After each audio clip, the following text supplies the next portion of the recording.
you, it's Lydie, and today I want to share a recent experience I had with my kids that taught us all a few lessons about values, patience, and perspective. So here's what happened. I ordered a ride early in the morning, around 7:20 a.m. When the driver pulled up, his music was blasting so loudly.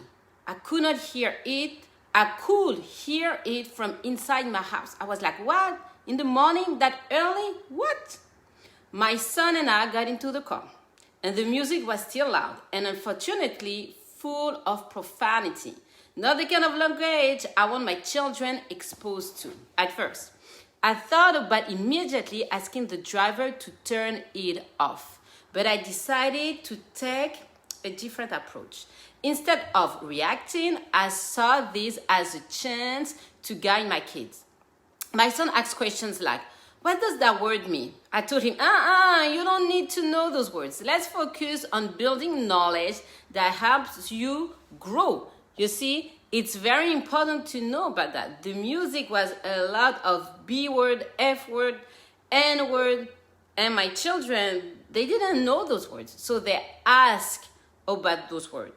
And I say, instead of focusing about those words, tell me, can you spell boat? How about planet? I used the moment to redirect his attention to something positive and constructive. Eventually, I did ask the driver to change the music, not just lower the volume, but switch to something more appropriate. At first, he didn't seem to understand why this was necessary, which made me wonder, has he been in environments where no one teaches what's suitable in different situations? I was so concerned because I said, there are children and you are listening those words and you don't know that it's not good for them, not at that early age. This wasn't just about the music, it was about awareness. I explained to my children that people are raised differently and don't always share the same values. That doesn't mean we belittle them, but we don't have to adapt behaviors that go against what we believe is right. My kids also noticed that the car wasn't clean. And since we travel a lot as a family, they know what to expect from a service car. So, for those who are new to the conversation with me, every quarter I go into a family trip with my family. It's very important if you want to have healthier relationships, if you want to have better bond. It changes the family dynamic. So when we go and travel, we order Uber because we need to go to the airport or we need to go to the train station. So my children knows how a car that can pick up, people should be. They know how clean it can be. So that's why. They pointed out the dirt on the floor and the scattered papers. Instead of letting them dwell on it, I use it as a teaching moment.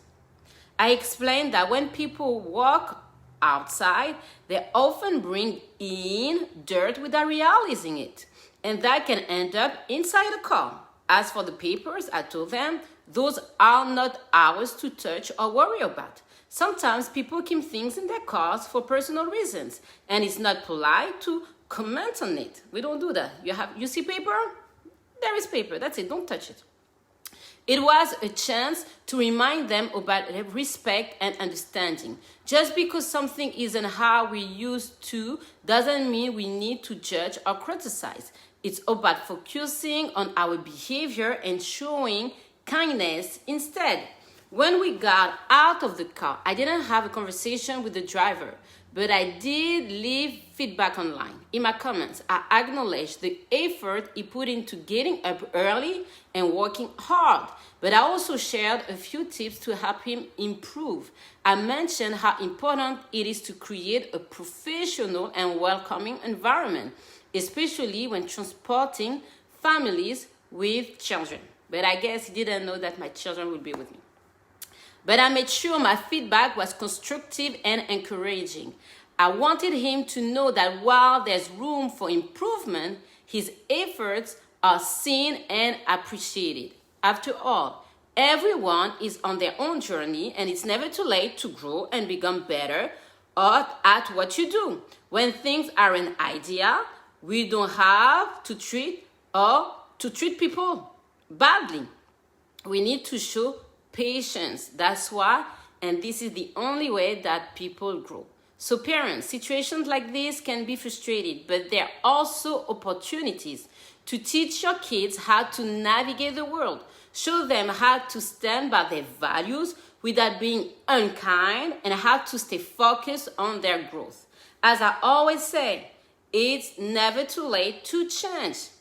So when something like that happens, remember that you are the first model for your child. So the way that you treat others, this is like that they will treat you, and also like that they will treat other people. So the example starts with you. And at the end, the driver, I'm sure he had a good remaining of his day. My children had a good remaining of their day, and I had a good remaining of my day. We don't have to keep on that, nasty, negative, unhealthy chain. Like you mad, and then you're going to make everybody mad. Let's stop that. And if that happens, don't bring other people with you. If you want to be miserable by yourself. Talk to you soon.